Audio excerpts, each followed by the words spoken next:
morning everyone. Now the last time we were having the discussion of the basics of the law और हमने कुछ points लिख लिए थे कि ये पॉइंट्स अपन पढ़ लेंगे तो अपने को एक बेसिक फ्रेमवर्क या थीम पता चल जाएगी। तो एक तो टॉपिक ये था कि लॉ कैसे बनता है, वो अपन ने देख लिया। आपको पता था कि पार्लियामेंट में बिल पास होता है, दोनों हाउसेस पास करते हैं, प्रेसिडेंट उसको असेंट देते हैं और इस तरीके से इंडिया में सेंट्रल गवर्नमेंट कोई भी लॉ बनाती है। स्टेट गवर्नमेंट भी ऐसे ही लॉ बनाती है। स्टेट के पार्लियामेंट में विधानसभा और विधान परिषद, इसमें एक बिल रखा जाता है, दोनों हाउसेस पास करते हैं, गवर्नर असेंट देते हैं और इस तरीके से उस स्टेट के लिए लॉ बनता है। तो लॉ कैसे बनता है ये अपन ने बात कर ली थी। दूसरी बात आती है, just a second, I have some. दूसरी चीज आती है कि किन सब्जेक्ट्स पर लॉ बनता है। तो जो सब्जेक्ट्स हैं जिन पर लॉ बनाया जा सकता है वो अपन ने देखा था कि कैसा ये पूरी बात होती है। तो there is some article 245 of the constitution of India. इस आर्टिकल में दिया हुआ है कि उन सब्जेक्ट्स पर लॉ बनाया जा सकता है जो 7th शेड्यूल में दिए गए हैं। और 7th शेड्यूल में जो दिए गए हैं उसमें 3 लिस्ट है, यूनियन लिस्ट, स्टेट लिस्ट और कॉन्करेंट लिस्ट। यूनियन लिस्ट वो लिस्ट होती है जिसमें जो टॉपिक्स दिए गए हैं उस पे सेंट्रल गवर्नमेंट लॉ बना सकती है, सेंट्रल गवर्नमेंट लॉ बना सकती है। स्टेट लिस्ट वो होती है जिसमें जो लॉ दिए गए हैं उस पे स्टेट गवर्नमेंट लॉ बना सकती है। और तीसरी होती है कॉन्करेंट लिस्ट। कॉन्करेंट लिस्ट में वो सब्जेक्ट्स होते हैं जो दोनों मिलके बना सकते हैं, स्टेट और सेंटर दोनों बना सकते हैं। तो ऐसा करके 3 लिस्ट थी। अब हर लिस्ट में होती है एंट्रीज। एंट्रीज मतलब पॉइंट्स जिसपे लॉ बनाया जा सकता है। तो जैसे यूनियन लिस्ट में वी हैव एंट्री नंबर 1, 2, 3, 4, ऐसे बहुत सारी एंट्रीज है, सब्जेक्ट्स हैं जिन पर सेंट्रल गवर्नमेंट लॉ बना सकती है। अब ऐसे ही स्टेट लिस्ट है, स्टेट लिस्ट में भी सब्जेक्ट्स हैं।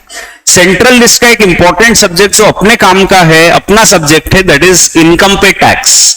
सेंट्रल गवर्नमेंट को एंट्री नंबर 82 में पावर है कि वो इनकम पे टैक्स लगा सकती है except agricultural income, right? Tax on income except agricultural income. और स्टेट गवर्नमेंट को भी एक पावर है कि वो एग्रीकल्चर इनकम पे टैक्स लगा सकती है। उनकी लिस्ट में ऐसा दिया हुआ है, टैक्स ऑन एग्रीकल्चरल इनकम। अब ये तो एक बात हो जाती है। एक एंट्री है 97 सेंट्रल लिस्ट की, वो भी इंपॉर्टेंट है। और एंट्री नंबर 97 बेसिकली ये कहती है कि किसी भी सब्जेक्ट पे लॉ बनाया जा सकता है। रेसिड्यूरी एक एंट्री है, ठीक है? तो ये हो गया अपना एक बात, कौन से सब्जेक्ट पर लॉ बन सकता है। हाँ जी, स्टेट लिस्ट की एंट्री नंबर 47, मतलब ऐसी मैंने एक्चुअली 47 नहीं है, मैंने आपको कहा था कि स्टेट लिस्ट में भी एक एंट्री है से 47, ऐसा। स्टेट लिस्ट की एंट्री मुझे ध्यान नहीं है। सेंट्रल लिस्ट की एंट्री है 82। कस्टम ड्यूटी 83 में आती है, बहुत बढ़िया। तो अपनी तो 82 में आती है, अपनी तो 82 में आती है। ठीक है जी, ठीक है, मैं आपसे सहमत हूं। बिकॉज अपने सब्जेक्ट का कंसर्न जो है वो 82 है, इसलिए माय फोकस इज 82। तो बिल्कुल जी, तो ये हो जाता है। अब तीसरी बात अपन ने स्टार्ट की थी, that was how the income tax law was made, what is the source of the income tax law और इनकम टैक्स के लॉ की हिस्ट्री। ये मैंने आपको कल बता दिया था पिछली बार कि इनकम टैक्स का लॉ बना कैसे।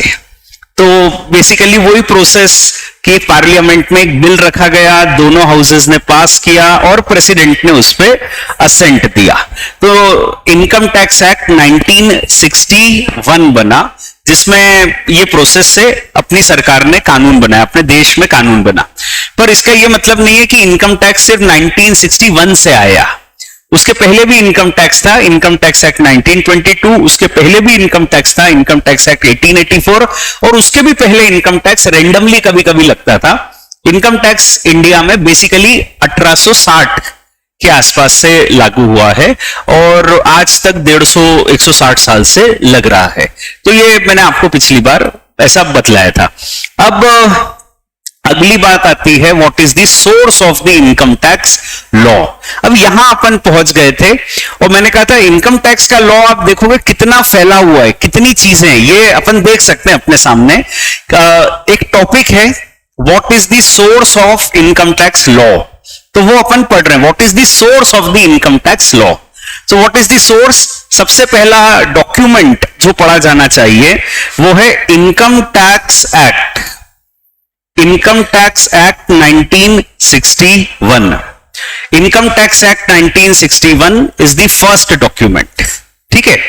अब उस समय जब इनकम टैक्स एक्ट 1961 लिखा गया था तो इनकम टैक्स एक्ट 1961 में 298 सेक्शंस थे, 298 सेक्शंस। अब समय के साथ क्योंकि इकोनॉमिक्स से जुड़ा हुआ अपना सब्जेक्ट है तो कोई अमेंडमेंट्स आते गए, कई चेंजेस आते गए, तो आज के दिन इनकम टैक्स एक्ट में 750 से ज्यादा सेक्शन है। नंबर चालू होता है 1 से और खत्म होता है 298 पे, पर इन बिटवीन बहुत सारे सेक्शंस हैं, तो करीबन 750 सेक्शन से भी ज्यादा हैं। कोई कहता है कि साहब इनकम टैक्स एक्ट अच्छे से पढ़ना है तो you have to basically study the income tax act, दो 750 सेक्शंस, कुछ ज्यादा नहीं है, 1000 पेज का कंटेंट है। अब देखो सब्जेक्ट कितना बड़ा है, उसके हिसाब से कोई बहुत बड़ी बात है नहीं। फिर इनकम टैक्स एक्ट में सब कुछ लिख पाना संभव नहीं था, तो उन्होंने क्या किया, एक डॉक्यूमेंट और लिखा, इनकम टैक्स रूल्स। उन्होंने एक्ट में ऐसा लिखते गए, this will be done as may be prescribed, this will be done as may be prescribed, और फिर आखिरी में जाके लिख दिया prescribed means prescribed as per rules. ऐसा कहां लिखा, सेक्शन 295 में, 295 of the income tax act. और फिर एक किताब और लिख दी, इनकम टैक्स रूल्स 1962। ये जो किताब लिखी गई इनकम टैक्स रूल्स 1962, इसमें करीब करीब 1200 पेजेस हैं आज के दिन। इनिशियली जब आया था तो 150 रूल्स थे, आज के दिन समय के साथ रूल चेंज होते गए तो 450 रूल्स हैं, जो कि करीब करीब 1200 पेज का कंटेंट है। फिर इनकम टैक्स एक्ट में सब कुछ लिख पाना संभव नहीं है, समय समय पर क्लेरिफिकेशंस एंड नोटिफिकेशंस देने पड़ते हैं, कई चीजों को इमीडिएटली एक्सप्लेन करना पड़ता है, तो उसके लिए रूल्स लिखे जाते हैं, उसके लिए सर्कुलर्स एंड नोटिफिकेशंस लिखे जाते हैं।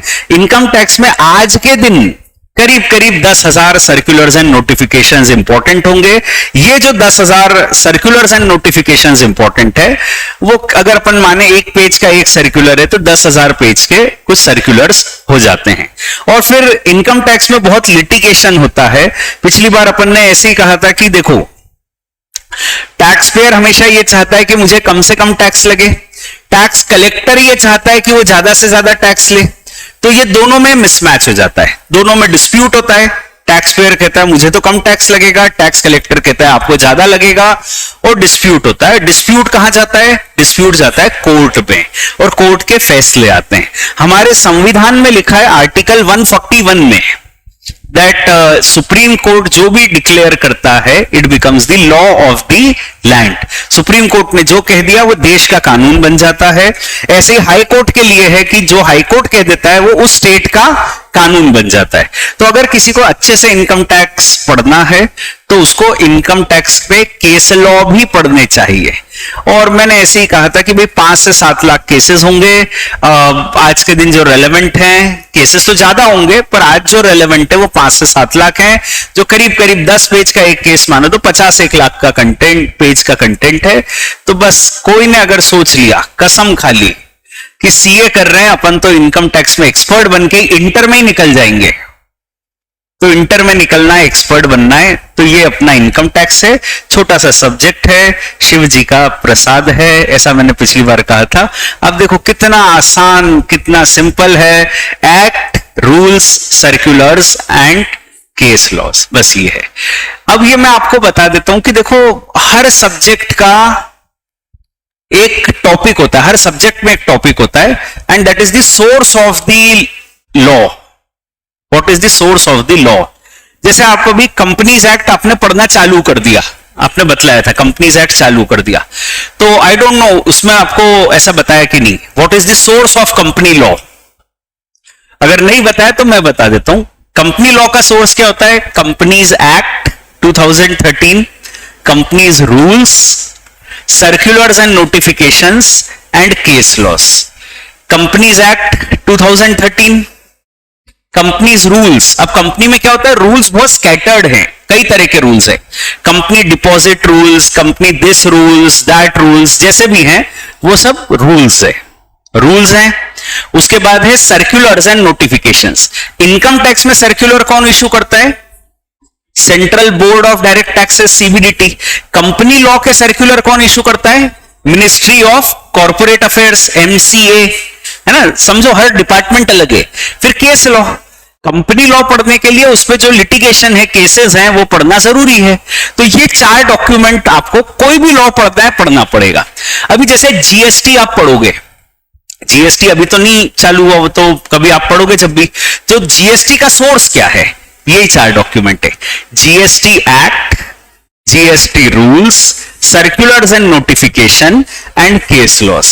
अभी इनकम टैक्स के सर्कुलर देता है सीबीडीटी, कंपनी लॉ के सर्कुलर देता है एमसीए, और जीएसटी के सर्कुलर देता है CBIC, central board of indirect tax and customs, CBIC. तो ऐसे सबके अलग अलग है ना वो होते हैं, ऑर्गेनाइजेशंस होते हैं, बॉडीज होती है. कोई भी लॉ आप पढ़ो, मतलब कोई भी व्हाटसोएवर. पार्टनरशिप एक्ट आपने पढ़ा या एलएलपी एक्ट आपने पढ़ा, अभी वहां पे आपको ये नहीं बताया होगा what is the source of the law, पर यही सोर्स है LLP act, LLP rules, circulars and notification and case laws. ठीक है. तो हर सब्जेक्ट का सोर्स यही होता है. और इसको भी मैं 2 हिस्सों में बांट देता हूं. कभी भी लॉ को आप 2 तरीके से क्लासिफाई करते हो, किसी किताब में लिखी हुई बात नहीं है ये, अपन बात कर रहे हैं प्रैक्टिकल. कोई भी लॉ को आप 2 हिस्सों में कैसे बांटते हो? एक कहलाता है जो जिसको हम लोग कहते हैं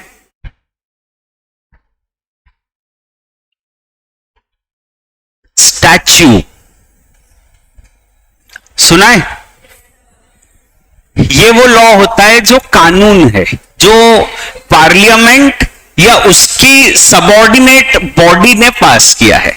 अब देखो, पार्लियामेंट को पावर है लॉ लिखने का, तो पार्लियामेंट ने लिखा इनकम टैक्स एक्ट, पर उन्होंने अपनी लॉ लिखने की पावर को यहां डेलीगेट कर दिया. उन्होंने कह दिया लॉ लिखने का पावर हम डेलीगेट कर देते हैं, रूल्स लिखे जाएंगे. तो रूल्स डेलीगेटेड लेजिस्लेशन है.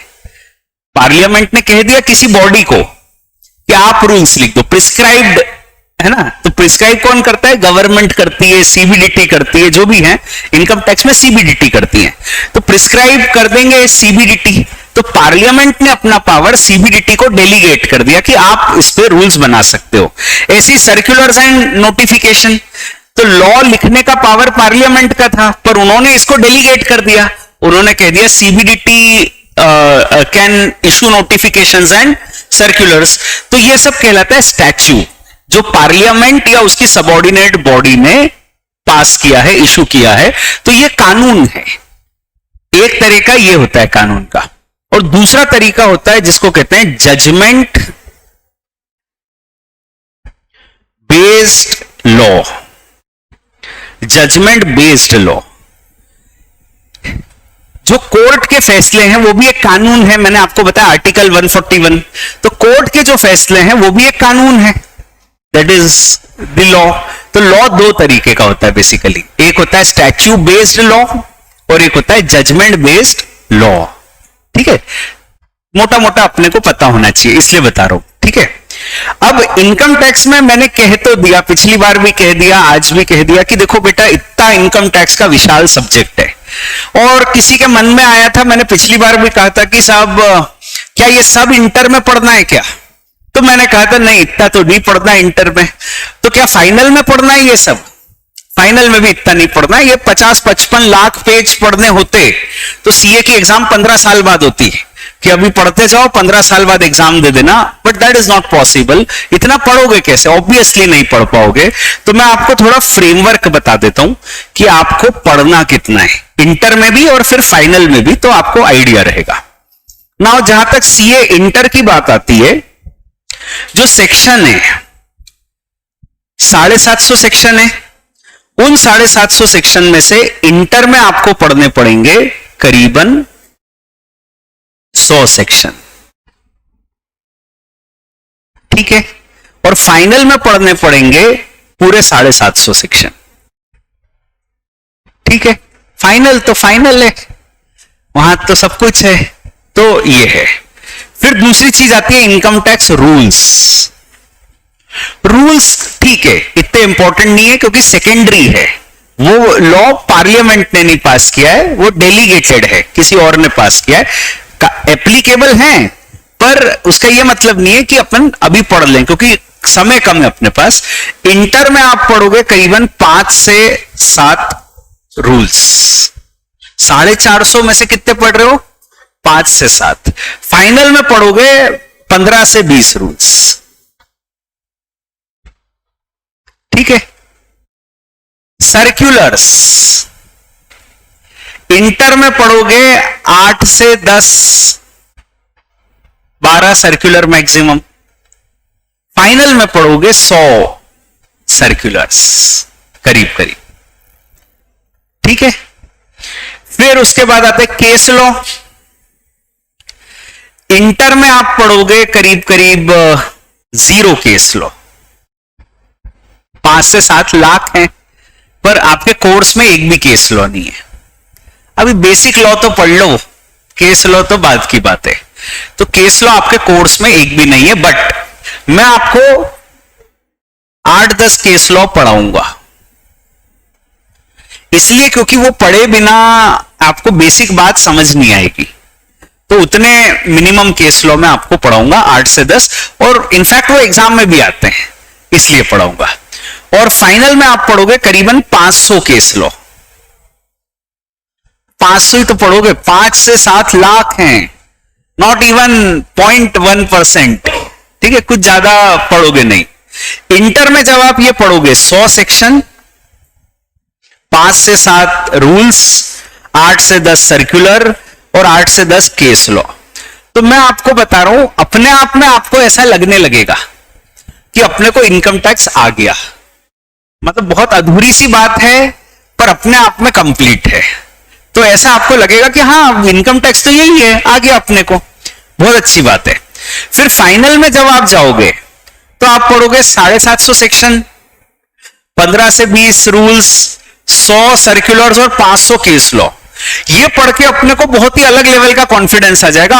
अपन अपने आप को we can stand out amongst others, हम कह सकते हैं हम एक्सपर्ट है इनकम टैक्स के, ठीक है। इंटर का अप्रोच है इंट्रोडक्टरी नॉलेज, फाइनल का अप्रोच है प्रोफेशनल नॉलेज, एक्सपर्ट नॉलेज।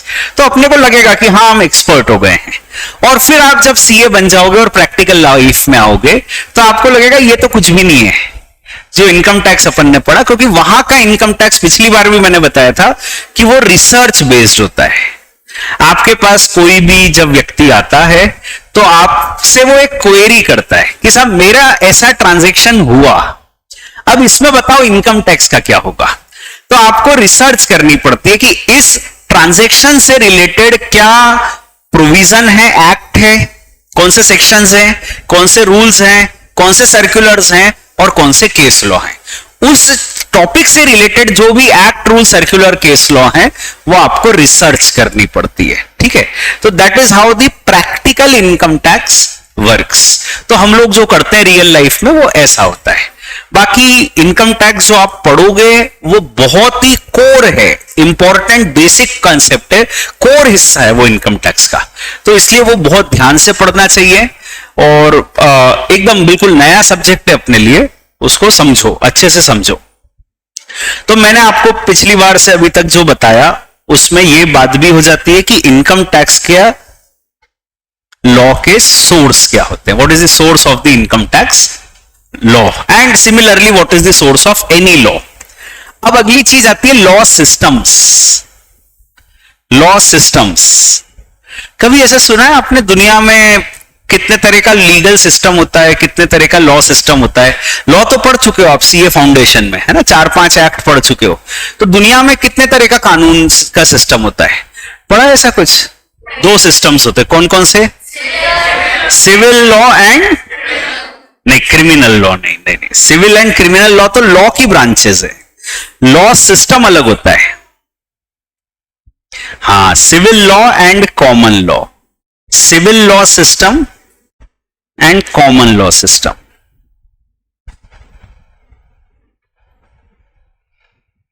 मैं बता देता हूं, समझना, हो सकता है आपने सुना हो बात, अपन उसको करते हैं। देखो मेरा idea, this is our 3rd batch, right, 3rd lecture, and अभी तक मैंने इनकम टैक्स तो चालू ही नहीं किया। वो इसलिए नहीं किया क्योंकि मैं चाहता हूं कि आपको पहले बेसिक्स तो पता चले सारे। तो बेसिक्स आपको सारे मैं बताते जा रहा हूं। Basics of law, as a professional of law आपको क्या पता होना चाहिए वो मैं आपको बता रहा हूं। इनकम टैक्स तो पढ़ ही लेंगे, इनकम टैक्स तो सारा सा एक छोटा सा सब्जेक्ट है लॉ का। लॉ कितनी बड़ी फील्ड है, आप सोचो, हजारों टॉपिक्स हैं, हजारों लॉ हैं। उन हजारों लॉ में से आप सिर्फ एक लॉ पढ़ने जा रहे हो, इनकम टैक्स का लॉ। पर आपको लॉ क्या होता है, कैसे होता है, वो समझ आ जाएगा तो आप किसी भी लॉ को पढ़ सकते हो। तो मैं अपनी पूरी बैच में कोशिश ये करूंगा कि आपको इनकम टैक्स तो पढ़ा ही दूं, पर उससे ज्यादा जरूरी इनकम टैक्स का लॉ पढ़ाओ। लॉ कैसे होता है, क्या होता है, इंटरप्रिटेशन आपने टॉपिक पढ़ना चालू किया है, वहां थ्योरी किया है, मैं आपको प्रैक्टिकली इंटरप्रिटेशन के टॉपिक को समझाना चाहता हूं। तो एनीवेज, तो दुनिया में 2 लीगल सिस्टम होते हैं, civil and common law system. आज से 250-300 साल पहले दुनिया में एक ही लॉ सिस्टम होता था, that was a common law system. Common law system की फिलॉसफी ये होती है कि कानून लिखा नहीं होता है, it's not a codified and written system of law. वो पुराना राजा महाराजा जैसा सिस्टम है। आपने सुना होगा कि राजा महाराजा के समय कोई कानून कैसा होता था, तो वहां कोई एक्ट थोड़ी होता था। अपन ने ऐसा सुना नहीं कि अकबर के समय कोई civil procedure code of Akbar हो, या और पहले चले जाते हैं चंद्रगुप्त मौर्य के समय कोई कानून लिखा हो, Indian penal code of Chandragupta Maurya. ऐसा कोई कानून था नहीं ना। तो वहां कैसे चलता था कानून? तो उसका सिस्टम था कॉमन सेंस एंड लॉजिक पे। वहां पे कॉमन सेंस एंड लॉजिक ज्यादा प्रिवेल करता था।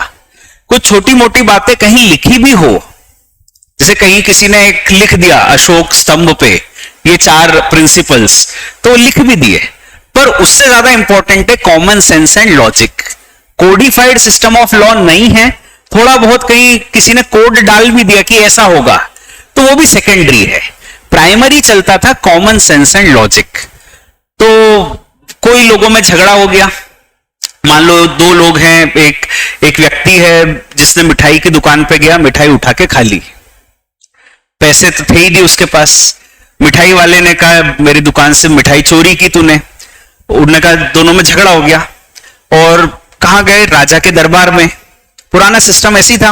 अब राजा की जिम्मेदारी होती थी न्याय करने की, तो वहां पे वो ऐसा नहीं होता था कि पिछली बार क्या किया था तो इस बार ऐसा करना है। हर सिचुएशन अलग है। पुराने फैसले राजा के इतने इंपॉर्टेंट नहीं होते थे, केस लॉ इतने इंपॉर्टेंट नहीं होते थे, ठीक है। वहां पे बेसिक सिस्टम क्या चलता था? बेसिक सिस्टम चलता था कॉमन सेंस एंड लॉजिक। तो राजा दोनों पक्षों को सुनते थे कि मिठाई वाला कहता था कि साहब मेरी मिठाई की दुकान थी, इन्होंने मिठाई आए और मेरी चुपके से मेरी मिठाई यहां उठाई और खाली, खराब कर दिया सब, तो इनको दंड दिया जाए, ठीक है, इनका सारा पैसा लिया जाए, जो भी मिठाई का पैसा, और 100 कोड़े मारे जाएं कम से कम, ठीक है, या हाथी से ही कुचलवा दो इनको। ऐसे चोर को तो रहना नहीं चाहिए अपने राज्य में।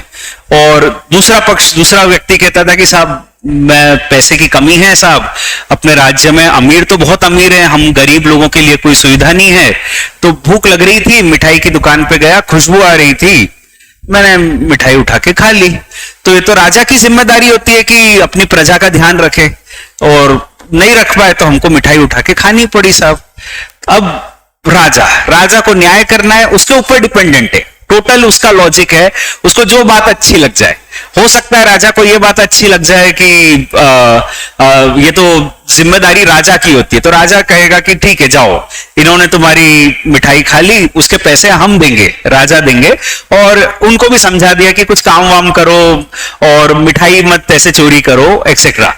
और जहां तक बात आती है, दूसरा भी एग्जाम्पल हो सकता है कि राजा को बहुत गुस्सा है कि मेरे को कह रहा है ये कि राजा की जिम्मेदारी होती है, उन्होंने कहा हाथी से ही कुचलवा दो इसको, या 100 कोड़े मारो इसको, या जेल में डाल दो, जो भी उनका है। तो वहां पर कोई कानून नहीं लिखा हुआ था, वहां पे सारी चीजें कॉमन सेंस एंड लॉजिक पे चलती है।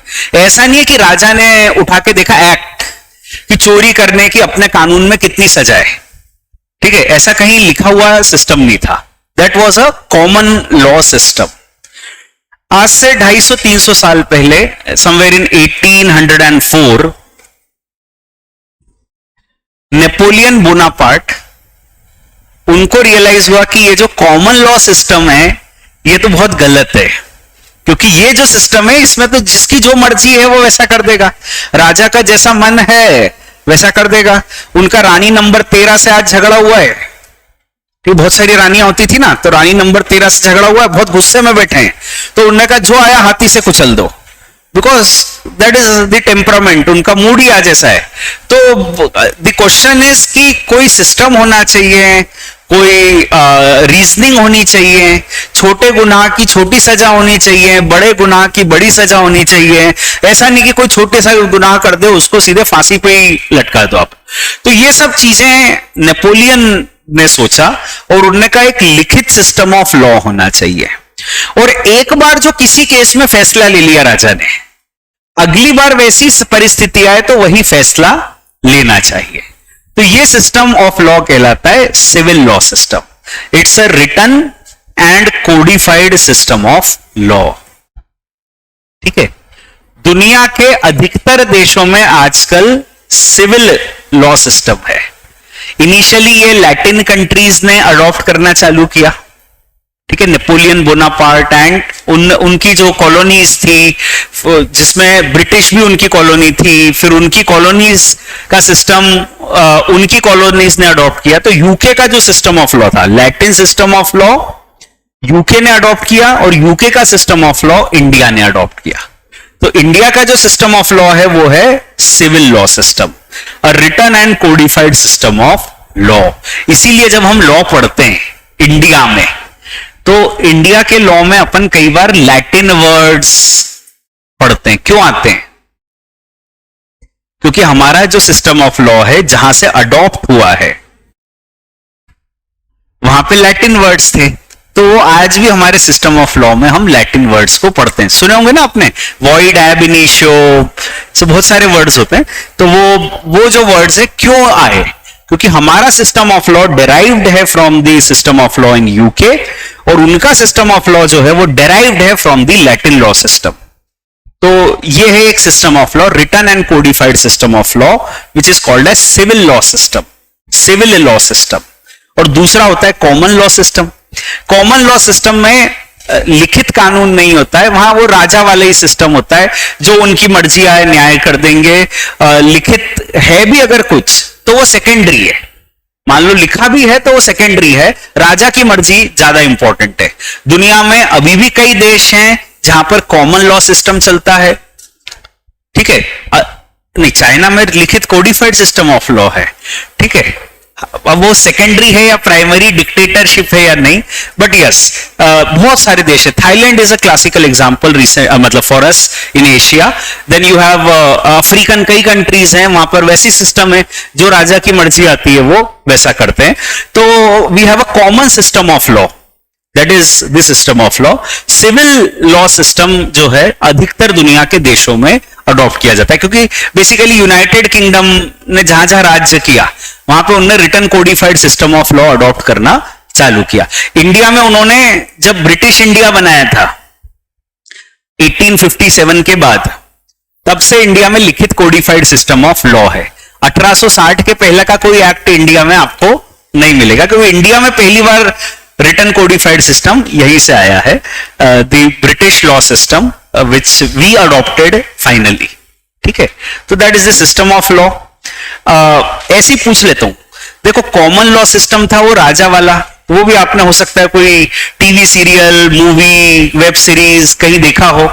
और सिविल लॉ सिस्टम है जो आज का सिस्टम है, written codified system of law जो आप पढ़ रहे हो, जैसा फाउंडेशन में एक्ट पढ़ी आपने, तो आपको क्या फायदा लगता है सिविल लॉ सिस्टम का? How do you think civil law system is better? Let us discuss. The civil law system is based on equality. सबके साथ बराबर न्याय होगा। कानून में लिखा है मैंने चोरी की और तो 6 महीने की सजा है, कोई और चोरी करेगा तो भी 6 महीने की सजा है, तो इक्वालिटी है। The system of law ensures equality and everybody is equal before the law. ऐसा नहीं होगा कि राजा के किसी मंत्री को किसी से झगड़ा है तो उस मंत्री ने राजा को कह दिया कि इसने चोरी की, इसको तो मरवाई दो, और दूसरे ने चोरी की जो मंत्री का खास है तो उसको उनने कह दिया कि इसको तो छोड़ दो। ऐसा नहीं होगा, because we have a written and codified system. कानून सबके लिए बराबर है। बिल्कुल आपका सही कहना है, इक्वालिटी। और equality is along with justice. Justice हो रहा है और लोगों को भी पता है कि जस्टिस हो रहा है। आज मैं चोरी कर रहा हूं तो मुझे पहले से पता है कि चोरी करने के क्या दुष्परिणाम है। जेल हो सकती है से 6 महीने की, तो मुझे पता है।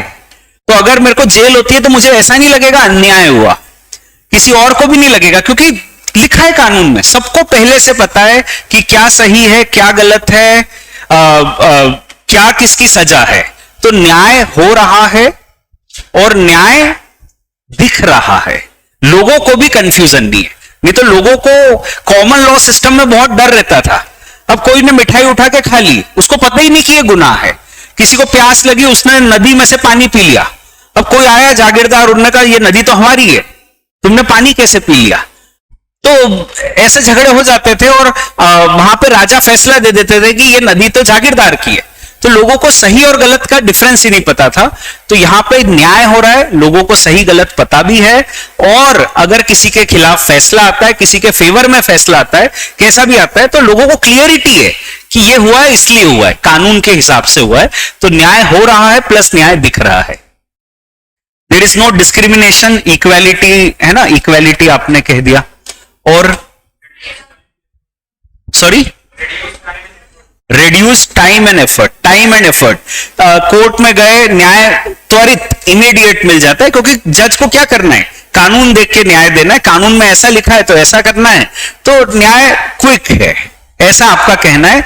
हाँ ऐसा है किताबों में, पर सच्चाई में अपने को पता ना कोर्ट में फैसले कितने समय में आते। राजा के यहां बल्कि कई बार न्याय जल्दी हो जाता था, क्योंकि वहां उनको अपने हिसाब से न्याय देना है तो फैसला दे देते थे। और यहां पे कोर्ट कई बार जल्दी न्याय नहीं दे पाती। हालांकि लॉजिकली यू आर राइट कि भाई कानून तो है सामने अपने, तो फटाफट न्याय होना चाहिए, पर नहीं हो पाता है। कुछ वकील बेचारे मतलब हो जाता है उनके साथ, वो चाहते हैं न्याय हो, नहीं हो पाता है। जी, और कुछ? डिसिप्लिन होता है, लोगों में डिसिप्लिन होता है, क्योंकि लोगों को पता है ना कि ये सही है ये गलत है। गाड़ी लेफ्ट हैंड साइड पे चलानी है कि राइट हैंड साइड पे चलानी है, हमको पता है, तो हम ऑटोमेटिकली सिस्टम से चलेंगे। और ये भी पता है कि सिस्टम से नहीं चलने पे क्या हो सकता है। तो और लोगों में डर है कि कानून है, लिखा हुआ कानून है, क्लियर है, तो लोग पढ़ सकते हैं। आज क्लासरूम में बैठ के आप इनकम टैक्स का लॉ पढ़ पा रहे हो।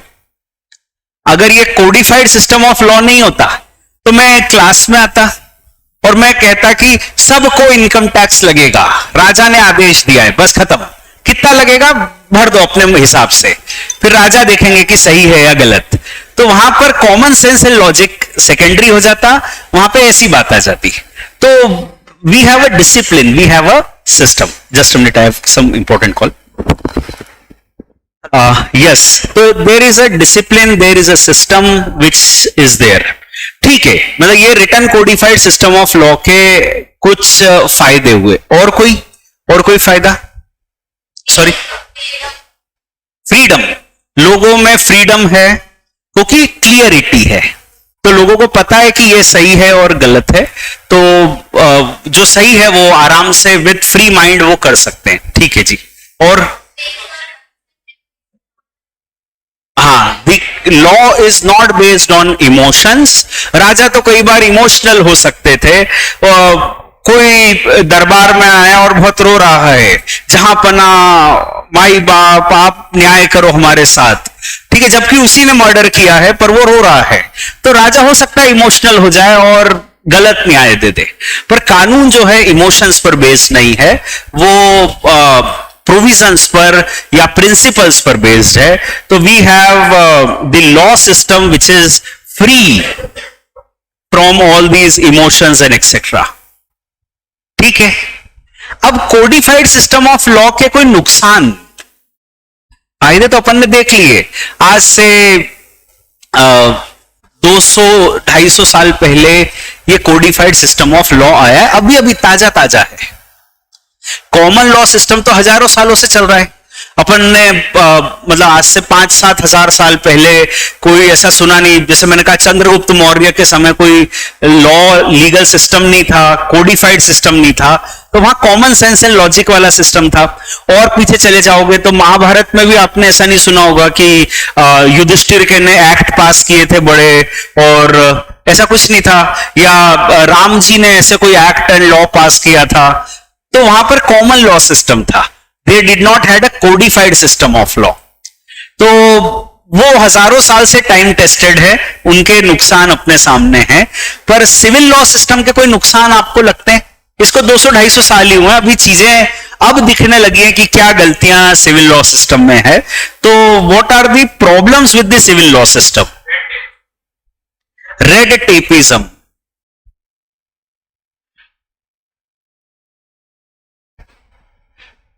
सरकारी विभाग में जब हम जाते हैं तो वहां पर लाल फिताशाही ऐसी होती है।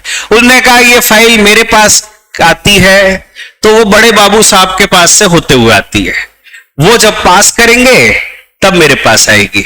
और वो बड़े बाबू साहब छुट्टी पे हैं, फिर छुट्टी पे से वो आए तो बीमार थे, ऑफिस आके भी कुछ काम नहीं कर पा रहे थे। फिर और थोड़े दिन बाद अपन गए ऑफिस तो मजे से वो बैठे थे, कचौरी समोसे खा रहे थे, पान खाने गए थे, वो फाइल ही ट्रांसफर नहीं कर रहे और बड़े परेशान है अपन। तो लाल फिताशाही, डीले हो जाता है कई बार, अननेसेसरी टेक्निकल रीजन से न्याय रुक जाता है। कोर्ट में भी जाते हैं तो तारीख पे तारीख, तारीख पे तारीख हो जाता है, ठीक है। क्यों हो जाता है?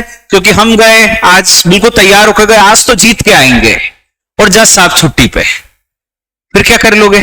फिर अगली बार तैयार होके गए तो सामने वाले ने तारीख मांग ली, फिर जज साहब का ट्रांसफर ही हो गया आधा केस सुनने के बाद।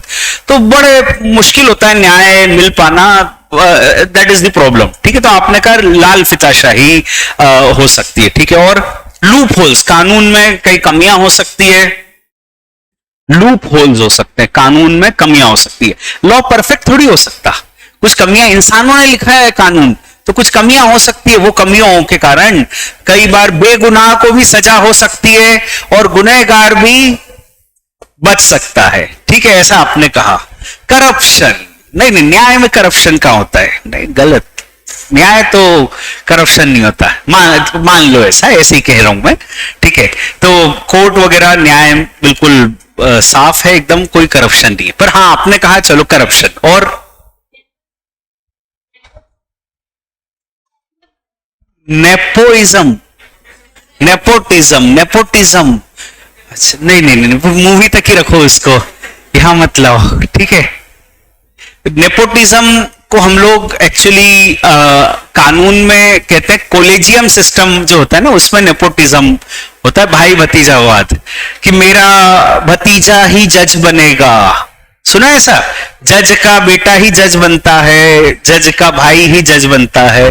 तो नेपोटिज्म जो है वो होता है बिल्कुल। वो बेसिकली इन दी मतलब इन दी जुडिशरी जज वाला जो सिस्टम है उसमें वो कई बार बातें होती है ऐसी कि ये एक सिस्टम होता है कोलेजियम सिस्टम, जो जज मिलके ही तय करते हैं कि जज कौन बनेगा। तो वो सिस्टम में उस सिस्टम की ये प्रॉब्लम होती है कि साहब अपने ही घर वालों को वो जज बना देते हैं। जी yes yes please. Misuse of law, हमको कानून पता है तो हम कानून को अपने फेवर में यूज करेंगे, ऐसा करेंगे कि देखो अपना फायदा हो जाए, किसी दूसरे का नुकसान करके अपना फायदा कर लेंगे।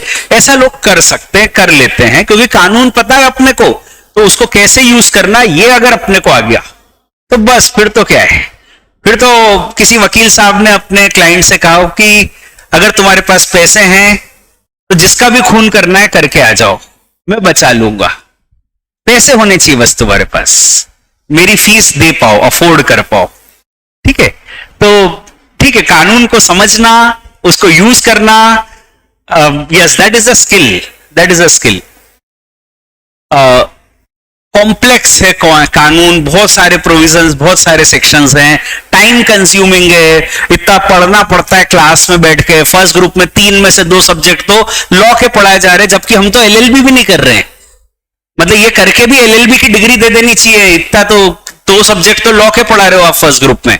पर ठीक है, जो भी है, टाइम टेकिंग है, मेहनत है, बिल्कुल बहुत अच्छी बात है। एक्सपेंसिव है, न्याय मिलना एक्सपेंसिव है, हाँ एक्सपेंसिव है, होना भी चाहिए, वकीलों का थोड़ा ध्यान रखना, तो एक्सपेंसिव होना भी चाहिए। ठीक है, अब चलो, आप लोगों ने बहुत सारी बातें बताई, अब मैं आपको कुछ बातें बताता हूं from my point of view कि कानून के क्या प्रॉब्लम्स है। जो आप सबने बताया सब कुछ सही है, but apart from all that, these are the 2 issues which we will come across in our discussion. पहला इशू है किसी भी written and codified system of law में, और वो है इंटरप्रिटेशन। कानून को कैसे पढ़ा जाए। ठीक है, मैं आपको बताता हूं, एग्जाम्पल से बताऊंगा। दूसरा एक और प्रॉब्लम है, पहले उसको बुलेट पॉइंट्स बता देता हूं कि ये 2 प्रॉब्लम्स है। दूसरा प्रॉब्लम है किसी भी codified and written law system का, कि कानून अलग हो जाता है और न्याय अलग हो जाता है। कई बार ऐसी परिस्थिति आप हिंदी मूवीज में देखते हैं कि कानून के हिसाब से जज ने फैसला दे दिया, पर अपने को लग रहा है कि इस व्यक्ति के साथ अन्याय हो गया, ये गलत हो गया, अपने को लग रहा है क्या फैसला आ गया है, तो बेचारा मर गया ये व्यक्ति। तो ऐसे भी परिस्थितियां अपन देखेंगे जहां कानून अलग है और न्याय अलग है। अपने सब्जेक्ट में अपन बात नहीं कर रहे हैं कोई क्रिमिनल लॉ की, अपन अपने सब्जेक्ट में देखेंगे कि कानून और न्याय कई बार अलग हो जाता है। मैं बात करूंगा दोनों की, पहले बता रहा हूं आपको, एक बार दोनों बता रहा हूं, फिर धीरे धीरे प्रैक्टिकली उसका डिस्कशन आते जाएगा। कोई भी written and codified system of law की सबसे बड़ी प्रॉब्लम होती है इंटरप्रिटेशन। जो लिखा है उसको समझना। लॉ मेकर्स ने, जिन्होंने कानून लिखा, उन्होंने अपनी सोच समझ से कानून लिख दिया, उनको जो ठीक लगा वो कानून लिख दिया। ठीक है, अब उन्होंने लिख दिया कोई भी चीज, तो उसको पढ़ने के कई तरीके होते हैं। एक ही सेंटेंस को पढ़ने के कई तरीके होते हैं। वो कभी ऐसे आपने व्हाट्सएप या कहीं पढ़ा हो तो एक सेंटेंस लिखा हुआ है, रुको मत जाओ, है ना। अब इसको पढ़ने के 2 तरीके हैं। पंचुएशन कहां लगा रहे हो उस पर डिपेंडेंट है। उनने तो लिख दिया रुको मत जाओ, अब किसी ने, एक वकील ने ऐसे उसको पढ़ा रुको मत जाओ, तो कानून में ये लिखा है, उसका ये कहना है कि कानून कह रहा है रुक जाओ मत जाओ। और दूसरे वकील ने कहा कि नहीं नहीं साहब, कानून ये लिखता है रुको मत जाओ। दोनों बिल्कुल उल्टी बातें हो गई। तो द पॉइंट इज, लिखा क्या है उसमें कंफ्यूजन है। इनकम टैक्स इतना बढ़िया सब्जेक्ट है कि इसमें हर शब्द के 4 मतलब हो सकते हैं। ठीक है, हर शब्द के, तो बहुत ही कॉम्प्लिकेटेड हो जाता है। क्या लिखा है, क्या कहना चाह रहे हैं, पढ़ने वाला कुछ पढ़ता है, हर व्यक्ति अपने फायदे में चीज को पढ़ता है। मेरा फायदा इसमें होता है तो मैं वैसे पढ़ लेता हूं, कोई दूसरे व्यक्ति का फायदा उसमें होता है तो वो वैसे पढ़ लेता है। इनकम टैक्स में सबके लिए सुविधा है, जो जैसा चाहे उस लाइन को पढ़ सकता है। That is the beauty. अभी समझो एक कस्टम का केस है, बड़ा इंटरेस्टिंग केस है, उसको समझना। उसमें यह लिखा हुआ था कि कस्टम ड्यूटी कब लगती है, when there is an import and export, है ना। तो एक जगह कहीं लिखा था that if a vessel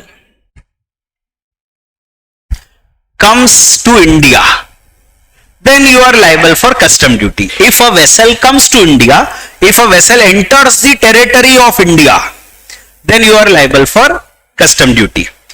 तो अब एक बहुत बड़ा सा जहाज आया, इंडिया में घुस गया, उनने कस्टम ड्यूटी नहीं दी, कस्टम ऑफिसर ने पकड़ लिया कि तुमने कस्टम ड्यूटी नहीं दी एंड देयरफॉर तुमको कस्टम ड्यूटी लगेगी. कस्टम ऑफिसर का कहना था कि कानून क्या कहता है, इफ अ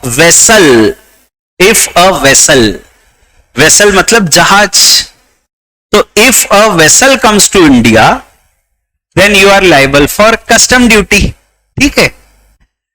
अब उन लोगों का कहना था कि साहब कानून क्या कहता है, if a vessel comes to India, vessel का एक मतलब और होता है बर्तन, तो इंडिया में बर्तन आएंगे तो कस्टम ड्यूटी लगेगी. हमारे जहाज में आप चेक कर सकते हो साहब, एक भी बर्तन नहीं है. पूरे जहाज को कस्टम वालों ने चेक कर लिया, सच में एक भी बर्तन नहीं था, तो उन्होंने कहा बर्तन तो आए नहीं इंडिया में, तो कस्टम ड्यूटी नहीं लगेगी. अब ये मामला पहुंच गया कोर्ट में. कस्टम वालों का कहना था क्या बकवास बात कर रहे हो, यहां वेसल का मतलब है जहाज, जहाज आता है इंडिया, वेसल आया इंडिया तो कस्टम ड्यूटी लगेगी. लोगों ने कहा नहीं नहीं, आप जहाज कहां से कह रहे हो, कहां लिखा है जहाज, कानून है ये, जहाज कहां लिखा है, कानून में नहीं लिखा है. हम कहते हैं यहां वेसल का मतलब है बर्तन. तो ये लोग पहुंच गए सुप्रीम कोर्ट, और सुप्रीम कोर्ट के जज क्या डिसाइड कर रहे हैं कि यहां वेसल का मतलब बर्तन है या जहाज है. ठीक है, क्या मतलब होना चाहिए, जहाज होना चाहिए. तो सुप्रीम कोर्ट ने फैसला यही दिया. पर आप समझो कैसे डिस्प्यूट होते हैं. टैक्स पेयर हमेशा कानून को, वही कानून पढ़ रहा है वो, पर वो ऐसा पढ़ेगा कि जिससे उसका फायदा हो, टैक्स कम से कम देना पड़े, ज्यादा से ज्यादा बचे. और टैक्स कलेक्टर हमेशा ऐसे ही पढ़ेगा कानून को कि जिससे से ज्यादा टैक्स कलेक्ट हो. तो ये बहुत झगड़े, आप पूरा जितने भी लॉ पढ़ोगे, खासतौर पे टैक्स लॉ, वहां पर इस तरह की डिस्प्यूट्स आपको मिलेंगी, क्योंकि टैक्स पेयर और टैक्स कलेक्टर के ऑब्जेक्टिव बिल्कुल अलग है, दोनों अलग अलग चीज कर रहे हैं. इसलिए यहां पर कानून का भाषांतरण, इंटरप्रिटेशन बहुत इंपॉर्टेंट है, कॉम्प्लिकेटेड है, दोनों के ऑब्जेक्टिव अलग हैं. ठीक है, am I okay with it. तो जब हम लॉ पढ़ेंगे तो कई बार ऐसी बातें आएगी, अपन इनकम टैक्स पढ़ेंगे और ऐसी बात आएगी कि सर यहां क्या लिखा है, ये लाइन का ये मतलब है, आप कुछ और बोलोगे, मैं कुछ और बोलूंगा, तो मैं कहूंगा कि ठीक है, मेरा मतलब भी है, वो भी ठीक है, आपका मतलब भी ठीक है. और फिर मैं बता दूंगा कि इस पे ये केस लॉ आया है जिसमें इस मतलब को उन्होंने ऐसे डिफाइन किया है. तो जहां केस लॉ होगा वहां बता दूंगा, जहां केस लॉ नहीं है वहां कह दूंगा इस पे बेटा कोई केस लॉ नहीं है, तो कभी आएगा इस पे केस लॉ तब देखेंगे. तो लॉ इस तरह की फील्ड है जहां पर इंटरप्रिटेशन बहुत इंपॉर्टेंट है, क्योंकि हर व्यक्ति लॉ को अपने हिसाब से पढ़ता है. इसलिए लॉ कभी भी मतलब क्लियर नहीं है, अनक्लियर है बहुत सब चीजें. कानून में क्या लिखा है, क्या लिखना चाहते थे, क्या कह रहे हैं, हर व्यक्ति अपने हिसाब से पढ़ता है. दूसरा problem with the written and codified system of law जो आप बिल्कुल अपने सिलेबस में देखने वाले हो, और वो है कि कई बार लॉ और जस्टिस या लॉ और लॉजिक आपको बिल्कुल विरोधाभासी दिखेंगे. आप बोलोगे कि साहब ये क्या लिख दिया इनने, ये तो बिल्कुल ही बकवास है, इलॉजिकल लगता है, ये तो गलत हो रहा है साहब, ऐसा अगर हो गया तो अन्याय हो जाएगा साहब, ये जो इनने लिख दिया कानून में इससे न्याय नहीं अन्याय हो जाएगा. ठीक है, ऐसा कई बार आपको लिखा हुआ मिलेगा, जहां पे आप कानून को जब पढ़ोगे, उसको समझोगे, तो आप बोलोगे ये तो बिल्कुल ही गलत है, ये तो बिल्कुल ही इरैशनल है, इलॉजिकल है, और इससे न्याय तो होना ही नहीं है. ऐसा कई बार आपको लगेगा. पर फिर मैं आपको ये कहूंगा कि देखो बेटा, लॉ में जो लिखा है वही कानून है, वही सच है, वही न्याय है. वही लॉजिक है। अगर आपको ये गलत लगता है तो लगता होगा लगता, क्योंकि यही सही है, जो लिखा है वही सही है। आपके लॉजिक से नहीं चलेगा लॉ उनके लॉजिक से चलेगा जो उनने लिख दिया। वो आपको हो सकता है गलत लगता हो, अगर आपको लगता है इससे तो अन्याय हो जाएगा, तो बेटा यही न्याय है, ऐसे ही होना चाहिए इसके साथ। ठीक है, जो कानून कई को लगेगा कि साहब ये तो बिल्कुल गलत है, इनजस्टिस हो रहा है, मैं कहूंगा नहीं, इनजस्टिस नहीं, यही जस्टिस है, ऐसे ही होना चाहिए। ठीक है, इलॉजिकल है तो यही लॉजिक है, ऐसे ही होगा। तो लॉजिक छोड़ो, न्याय छोड़ो, आप अपन पढ़ रहे हैं इनकम टैक्स लॉ। यही मैंने आपको डे 1 पे कहा, इनकम टैक्स लॉ पढ़ना है अपने को, विच में बी अगेंस्ट जस्टिस, विच में बी अगेंस्ट लॉजिक। लॉजिक को साइड में रख दो। पूरी बैच में अक्सर बहुत बार क्वेश्चन आएंगे कि साहब ऐसा क्यों होता है, ये क्या लिख दिया, ऐसा क्यों होता है। मैं कहूंगा क्यों होता है मेरे से मत पूछो, मेरे को नहीं पता, ऐसा होता है ये मैं बताने आऊं, क्योंकि लॉ पढ़ रहे अपन, लॉजिक नहीं पढ़ रहे हो। इसका लॉजिक नहीं पढ़ना है, लॉ पढ़ना है। तो जिक नहीं पढ़ना है, लॉ पढ़ना है। That is the only thing we have to study, income tax law, precise law. और ऐसा हर सब्जेक्ट जो लॉ का सब्जेक्ट है उसमें आपको लॉ पढ़ना है, उसके बैकग्राउंड लॉजिक, इलॉजिकल है, लॉजिकल है, वो डिसीजन अपने को नहीं लेना है। ठीक है, अपनी स्कूल से आदत क्या होती है कि रैशनली चीजें पढ़ो, ठीक है, लॉजिक से पढ़ो, सही जो अपने को ठीक लगे वैसा करो, वो सब ठीक है, स्कूल की बातें। कानून एक अलग फील्ड है, एक अलग ही फील्ड है, और यहां लॉजिक वॉजिक कोई काम के नहीं होते, यहां लॉ है, ऐसा है बस है। क्यों है पर ये तो गलत है, फिर भी ऐसे ही है। ठीक है, that is the system we have. So ये है साहब the problems of a codified system of law. Court के फैसले आते हैं, कई लोगों को बिल्कुल लगता है कि साहब हमारे साथ गलत हो गया, जज खराब था, जज ने गलत फैसला दे दिया। ठीक है, पर वो तो कानून से दिया, उसने जो भी फैसला दिया, सही या गलत वो कानून तय करता है, अपन नहीं तय करते। तो जो भी है वो सही है, ऐसे ही होता है। ठीक है, अब ये हो गया जी what are the systems of law, and as such across the world we have two systems what we have discussed, that is a civil law system and a common law system. Most of the countries adopt a civil law system where we have a written and codified system of law, but कुछ देशों में common law system भी है, वहां लिखा law भी होगा तो वो secondary है, main important है जो उनके राजा है वो ही न्याय करते हैं, उनके न्याय को भी फॉलो नहीं करते हैं, वो बस एक बार फैसला दे दिया, अगली बार फिर अपने हिसाब से फैसला देंगे। That's a common law system. अब कुछ मिसलेनियस बातें, छोटी मोटी, बहुत छोटी मोटी बातें वो समझेंगे। तो छोटी मोटी बातों में पहली बात अपने को समझनी है, that is what is a progressive and what is a regressive system of taxation.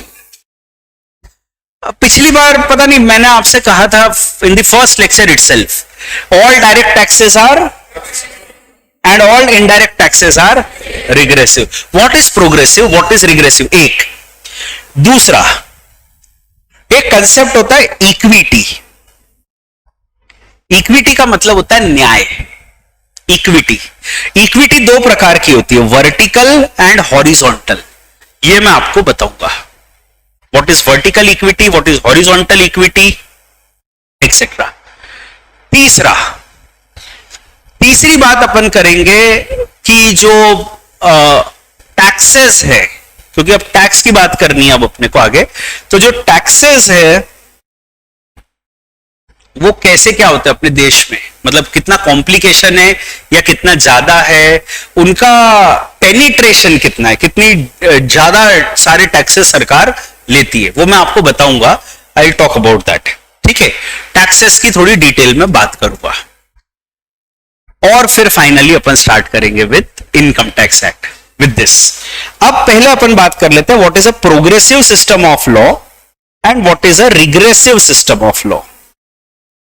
Progressive and regressive system of law. ठीक है, अब direct taxes are progressive and indirect taxes are regressive.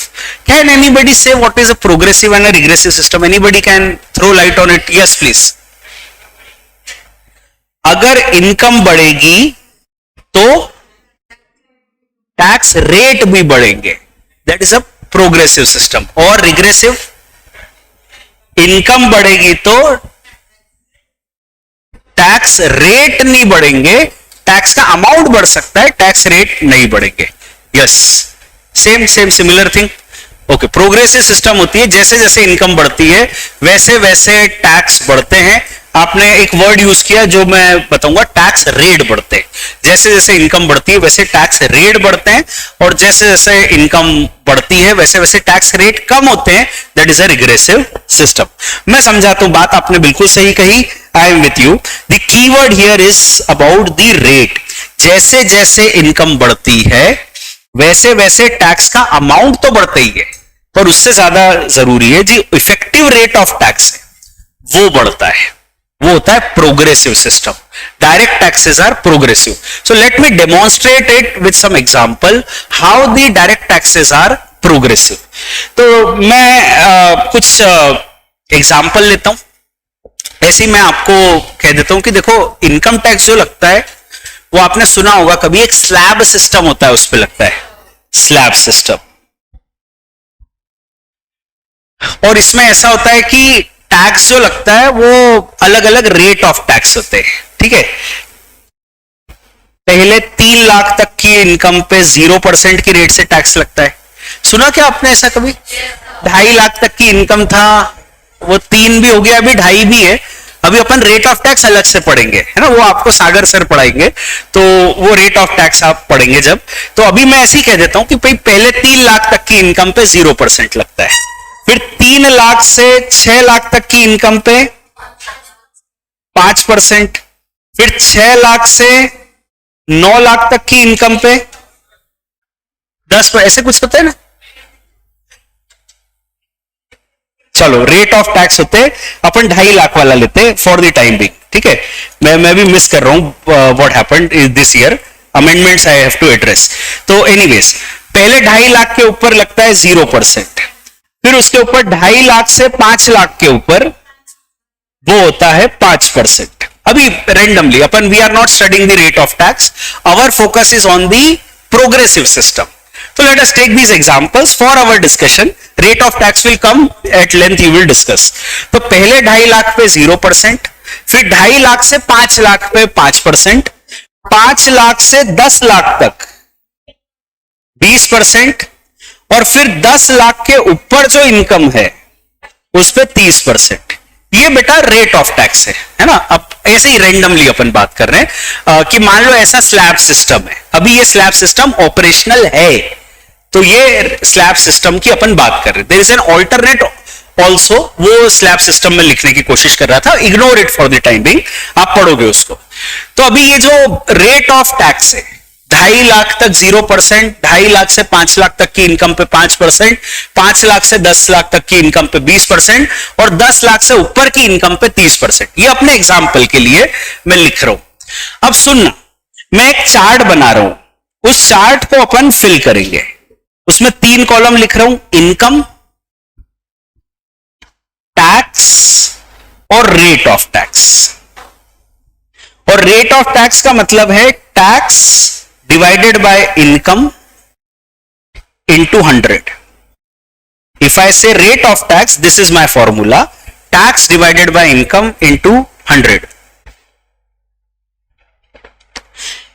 अब शुरू में मैं एग्जांपल लेता हूं, आप देखना, उसको ध्यान देना. नाउ व्हाट हैपेंस इज, मान लो किसी की इनकम है 2 लाख रुपए साल की, किसी की साल की 2 लाख रुपए की इनकम है, तो उसको टैक्स कितना लगेगा? 2.5 लाख तक की इनकम का टैक्स कितना होता है? 0. तो 2 लाख की इनकम है साल की, तो टैक्स बनेगा 0. तो इफेक्टिव रेट ऑफ टैक्स कितना हुआ? 0%. ठीक है, tax divided by income into 100. Then किसी की साल की 4 लाख रुपए की इनकम है, किसी की साल की 4 लाख रुपए की इनकम है, तो 4 लाख पे टैक्स कितना बनेगा, ये रेट है अपने सामने। अब मैं बता रहा हूं, सुनना ध्यान से, ये होता है स्लैब सिस्टम। 4 लाख की इनकम को अपन 2 पार्ट्स में बांटेंगे। पहले 2.5 लाख पे 0% और बचे हुए 1.5 लाख पे 2.5 लाख से 4 लाख, बचे हुए 1.5 लाख पे 5%, इनका टोटल, ये होता है स्लैब सिस्टम। तो 2.5 लाख का 0% 0, 1.5 लाख का 5% 7,500, इनका टोटल करोगे तो टैक्स आ जाएगा 7,500। ठीक है। अब ये जो है, अभी मैं अगेन कह रहा हूं कि टैक्स निकालना नहीं सिखा रहा हूं मैं आपको, क्योंकि रियल लाइफ में जब कोई 4 लाख रुपए कमाएगा तो एक्चुअली उसका टैक्स 7,500 नहीं बनेगा, उसका टैक्स कुछ और बनेगा, उसको रिबेट मिल जाएगी। फिर मैंने बताया आपको एक ऑल्टरनेट मैकेनिज्म है, वो 3 लाख रुपए का नया स्लैब है, ऑल्टरनेट मैकेनिज्म, जो अब मेन मैकेनिज्म टाइप का है। तो वो अपन बहुत सारी चीजें जब पढ़ेंगे तब बात आएगी। टैक्स रेट 15 दिन पढ़ते अपन, 15 दिन के आसपास लगते हैं सिर्फ टैक्स कैलकुलेशन पढ़ने में। तो एनीवेज 4 लाख तक की इनकम है तो टैक्स कितना बनेगा, 7,500 अभी कह लेते हैं। अब इफेक्टिव रेट ऑफ टैक्स कितना आया, 1.875। मान लो कोई 7 लाख रुपए साल के कमा रहा है तो टैक्स कैसे आएगा, स्लैब सिस्टम पे कैसे आएगा, देखो समझो। 7 लाख रुपए साल के कमा रहा है तो स्लैब सिस्टम से देखो, पहले 2.5 लाख रुपए, 2.5 लाख से 5 लाख और 5 लाख से 7 लाख। पहले 2.5 लाख पे 0%, फिर 2.5 लाख से 5 लाख, मतलब ये भी हो गए 2.5 लाख, इस पे हो गए 5%, और 5 लाख से 7 लाख मतलब 2 लाख, इस पे 20%। अब इसका टोटल मारो, 2.5 लाख प्लस 2.5 लाख से 5 लाख, तो ये 0, ये 12,500 और ये 40,000, 52,500, इन सबका टोटल 52,500, 52,500। तो रेट ऑफ टैक्स कितना आया, 7.5%। ठीक है। मान लो कोई 12 लाख रुपए कमा रहा है तो बताओ बेटा टैक्स कितना आया,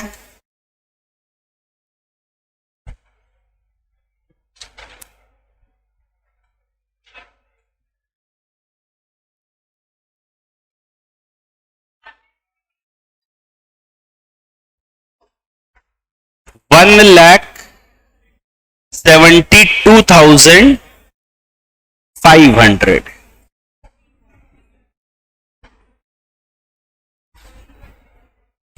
14.37%। देखो कैसे निकाला बेटा,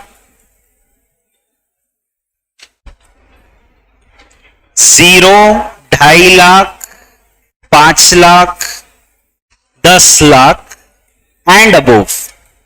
तो पहले 2.5 लाख पे 0%, फिर 2.5 लाख से 5 लाख मतलब 2.5 लाख, उस पे 5%, फिर 5 लाख से 10 लाख मतलब 5 लाख, उस पे 20%, और फिर 10 लाख से ऊपर मतलब 2 लाख, 12 लाख है ना टोटल, तो 2 लाख पे 30%। इन सबका समेशन करोगे, टोटल करोगे तो कितना आता है, 172,500। समझे सिस्टम। कोई 40 लाख रुपए कमाता है साल के तो 10,12,500। कैसे आया ये 10,12,500, तो अगेन पहले 2.5 लाख, 2.5 लाख से 5 लाख, 5 लाख से 10 लाख और 10 लाख से 40 लाख। पहले 2.5 लाख पे 0%, फिर 2.5 लाख से 5 लाख 5%, 2.5 लाख पे 5%, फिर 5 लाख से 10 लाख मतलब 5 लाख, 5 लाख पे 20% और 10 लाख से 40 लाख मतलब 30 लाख, 30 लाख पे 30%। तो इन सबका टोटल हो गया 10,12,500। रेट ऑफ टैक्स कितना आया, 25.31%। और मान लो कोई 4 करोड़ कमाता है अभी, तो टैक्स कितना बनेगा, रेट ऑफ टैक्स कितना हो गया, रेट ऑफ टैक्स कितना हो गया? 29.53%। सुनना अभी, अब 1 मिनट और ले लो, फिर कैलकुलेशन सेकेंडरी है ना। ये जो मैंने आपको स्लैब रेट्स बताए, ये एक है, ये ऑल्टरनेटिव स्लैब रेट्स है। और मैं आपको फिर कह रहा हूं कि there is an alternative another slab rate, वो भी बता देता हूं। वो आप पढ़ोगे जब रेट ऑफ टैक्स पढ़ोगे। और ये जो रेट अभी बताया मैंने, एक्चुअली ये वो टैक्स नहीं है जो आपको निकालना है। ये टैक्स फाइनल नहीं है, इसमें बहुत सारे एडजस्टमेंट होते हैं। कुछ सेस लगता है, सरचार्ज लगता है, रिबेट मिलती है, बहुत सारे एडजस्टमेंट होते हैं। तो these are not the tax which you actually pay. वो मैं आपको फिर कह रहा हूं, आज मैं आपको टैक्स रेट या टैक्स कैलकुलेशन नहीं पढ़ाना चाहता हूं, मैं आपको पढ़ा रहा हूं प्रोग्रेसिव सिस्टम। वो मेरा फोकस है, ठीक है। रेट ऑफ टैक्स तो अपन पढ़ लेंगे, अलग से 15 दिन पढ़ेंगे उसको। अब देखो, मैंने आपको ये एक सिस्टम बताया, एक दूसरा सिस्टम और है जो मैं कह रहा था, वो है 0 to 3 lakhs, 0%, 3 lakhs to 6 lakhs, 5%, 6 lakhs to 9 lakhs, 10%, 9 lakhs to 12 lakhs, 15%, and then 12 lakhs to 15 lakhs, 20%, and above 15 lakhs 30%। ऐसा कोई स्लैब रेट है, अभी नया नया आया है। आप को जब क्वेश्चन कराएंगे तो ये भी बताएंगे और वो वाला भी बताएंगे जो अभी अपन ने जिस पे क्वेश्चंस किए। दोनों एप्लीकेबल है। In some situation the blue one is applicable, in some situation this black one is applicable. दोनों एप्लीकेबल है, अपन पढ़ेंगे है ना जब रेट ऑफ टैक्स पढ़ेंगे। आज मेरा फोकस रेट ऑफ टैक्स नहीं है, टैक्स कैलकुलेशन नहीं है। किसी को अगर ये पूरा कैलकुलेशन समझ नहीं भी आया हो तो छोड़ दो, चिंता मत करो, क्योंकि ये आप अलग से 15 दिन पढ़ोगे। अभी ये सब मैंने सिर्फ डेटा आपसे जनरेट कराने के लिए पूरा ये एक्सरसाइज की है। This table I wanted to generate income, tax and rate, ये 3 कॉलम अपन जनरेट करना चाहते थे, इसलिए ये एक्सरसाइज की है। सुनना बात को, अब बात बहुत इंपॉर्टेंट है। What is a progressive system? जैसे जैसे इनकम बढ़ती जाती है वैसे वैसे न केवल टैक्स का अमाउंट बढ़ते जाता है, बल्कि इफेक्टिव रेट ऑफ टैक्स भी बढ़ते जाता है। यह है प्रोग्रेसिव सिस्टम की फिलॉसफी। अब यहां देखो, गवर्नमेंट का जो एक सेंटेंस है, एक लाइन है, आपने सुनी होगी, अमीरों से ज्यादा टैक्स लो, गरीबों से कम टैक्स लो। बस यही फिलॉसफी है। एक व्यक्ति बेचारा साल के 2 लाख रुपए कमा रहा है, अब वो क्या टैक्स देगा? गरीब है, अपने खर्चे ही नहीं निकल पा रहे उसके। सरकार ने भी कहा मत दो टैक्स। जो व्यक्ति साल के 2 लाख रुपए कमा रहा है उसको इनकम टैक्स कितना देना है? 0। इफेक्टिवली अपनी जेब से एक भी पैसा नहीं देना है। पर जो व्यक्ति साल के 4 लाख रुपए कमा रहा है, अज्यूमिंग यही उसका टैक्स है, जो व्यक्ति साल के 4 लाख रुपए कमा रहा है, थोड़े तो पैसे कमा रहा है, सरकार उससे कह रही है एक काम करो, साल के 7,500 रुपए टैक्स दे दो, सिर्फ 7,500। उसकी इनकम के अनुपात में इट्स ओनली 1.87%। तो उसको पिंच नहीं कर रहा है, दुख नहीं हो रहा है, क्योंकि उसको लग रहा है मेरी इनकम का क्या दे रहा हूं मैं सरकार को, 1.87%, छोटा सा हिस्सा दे रहा हूं, मेजर हिस्सा मेरे पास ही रह रहा है, उसको दुख नहीं हो रहा है। वही उसके आगे आप देखोगे, जो व्यक्ति साल के 7 लाख रुपए कमा रहा है, थोड़ा पैसा कमा रहा है, सरकार उससे कह रही है कि आप 52,500 का टैक्स दो। अब देखो, टैक्स का अमाउंट तो बढ़ गया 52,500, साथ ही साथ इफेक्टिव रेट ऑफ टैक्स भी बढ़ गया। उसकी इनकम का 7.5% सरकार मांग रही है। उसकी इनकम 7 लाख है, 7 लाख का 7.5% उसको सरकार को देना है। थोड़ा उसको दर्द हो रहा है कि यार इनकम टैक्स लगता है, मेहनत मैं कर रहा हूं, 7.5% इनको देना पड़ता है, बट ठीक है, फिर भी इतना दुख नहीं हो रहा है क्योंकि इनकम का केवल 7.5% टैक्स लग रहा है। 30% नहीं लग रहा है उसको। इनकम टैक्स 30% होता है ना, कहते हैं 30 थोड़ी लग रहा है, 7.5% दे देगा, 1-2 बार बुरा भला कहेगा, बस ठीक है। फिर जो व्यक्ति साल का 12 लाख रुपए कमा रहा है, अब 12 लाख रुपए में से 1,72,500 तो वो सरकार को ही दे रहा है, तो उसको घर ले जाने को कम पैसे मिल रहे हैं, वो 10 लाख कुछ रुपए मिल रहे हैं उसको, जिसको हम लोग कहते हैं डिस्पोजेबल इनकम। उसकी डिस्पोजेबल, जो खर्च कर सकता है, उसकी इनकम कहने को तो 12 लाख है, पर उसमें से 2.25 लाख रुपए वो सरकार को दे देता है इनकम टैक्स। तो डिस्पोजेबल इनकम उसकी कम हो जाती है, उसकी इनकम का 14% वो सरकार को दे रहा है इनकम टैक्स। जैसे जैसे इनकम बढ़ती जा रही है, टैक्स का अमाउंट तो बढ़ ही रहा है, ठीक है वो तो, पर उससे ज्यादा जरूरी है इफेक्टिव रेट ऑफ टैक्स। अमीरों से टैक्स ले रहे हैं आप 29% पे अपने एग्जाम्पल में, जब आप पढ़ोगे तो अमीरों से 40% तक इनकम टैक्स लेती है सरकार, 40% तक मैक्सिमम इंडिया में जो लेती है, और गरीबों से कम लेती है सरकार। तो दिस इज प्रोग्रेसिव सिस्टम, बहुत बढ़िया सिस्टम है ये। अपने सिस्टम जो ऑब्जेक्टिव है टैक्स का, उसको अचीव करता है। टैक्स का ऑब्जेक्टिव क्या है? अमीरों से ज्यादा टैक्स लो, गरीबों से कम टैक्स लो। हम अमीरों से न केवल ज्यादा टैक्स ले रहे हैं, बल्कि ज्यादा रेट पे टैक्स ले रहे हैं। प्रोग्रेसिव सिस्टम एक स्टेप और आगे जाता है, वो अमीरों से न केवल ज्यादा टैक्स ले रहा है, बल्कि ज्यादा रेट पे टैक्स ले रहा है। अमीरों को ज्यादा पैसा देना पड़ता है, ज्यादा परसेंटेज देना पड़ता है, गरीबों को कम देना पड़ता है। तो this is progressive system. Then we have another system which is regressive. जितने भी इनडायरेक्ट टैक्सेस होते हैं बेटा, वो रिग्रेसिव होता है, उनका नेचर होता है रिग्रेसिव। अब रिग्रेसिव सिस्टम क्या होता है उसको समझो। तो मान लो दो बहनें हैं, नैना और सुनैना। अब ये जो है नैना और सुनैना, इनकी इनकम जो है, मतलब मैरिज हो गई मान लो, इनकम है, अब सेपरेटली वो रहते हैं। अब उनकी इनकम जो है, नैना महीने का 25,000 रुपए कमाती है और सुनैना महीने का 2 लाख रुपए कमाती है। बड़ी कंपनी में अच्छा जॉब उनका लग गया, पढ़ाई वढ़ाई कर ली, इन्होंने सीए कर लिया और नैना ने इंजीनियरिंग कर लिया। ठीक है, चलो। अब नैना जो है महीने का 25,000 रुपए कमाती है और सुनैना जो है महीने का 2 लाख रुपए कमाती है। ठीक है, अब नैना का ऐसा कहना है कि 25,000 रुपए महीना जो इनकम होती है वो इतनी नहीं होती एक्चुअली, क्योंकि खर्चे बहुत हो जाते हैं, बहुत सारी चीजें होती है मैनेज करने को। तो उनका कहना है कि सेविंग ही नहीं हो पाती। कोई भी व्यक्ति की जो इनकम होती है वो क्या करता है, या तो खर्च कर देता है या सेविंग हो जाती है, सेविंग एंड इन्वेस्टमेंट। तो नैना क्या करती है, उन्होंने घर में गुल्लक बना रखी है।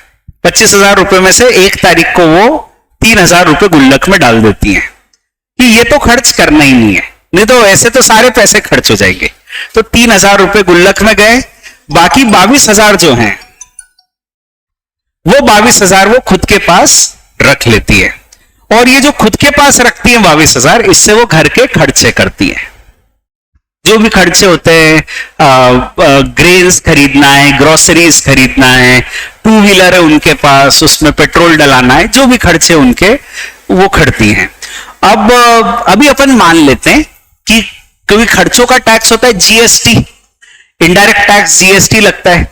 अपना एग्जांपल है कि रिग्रेसिव सिस्टम मतलब इनडायरेक्ट टैक्सेस, तो अपन जीएसटी का एग्जांपल लेते हैं कि मान लेते हैं अपन सिंप्लिसिटी के लिए कि 22,000 जहां भी वो खर्च करती है, इस पे उनको 10% जीएसटी लगता है। और ये 10% इसमें इंक्लूडेड भी है और सिंपल इसका 10% है, मतलब 22,000 का 10%, 2,200 रुपए उनको जीएसटी लग गया जो इसमें शामिल है। तो उनने गुड्स एंड सर्विसेज खरीदे 19,800 के, जिसपे 2,200 रुपए जीएसटी लग गया, तो 22,000 रुपए उन्होंने अपनी जेब से खर्च कर दिए। सिंप्लिसिटी के लिए जीएसटी ऐसा नहीं होता है, वहां पे कैलकुलेशन अलग होता है, रेट भी अलग होते हैं। For simplicity I am just trying to explain the regressive system.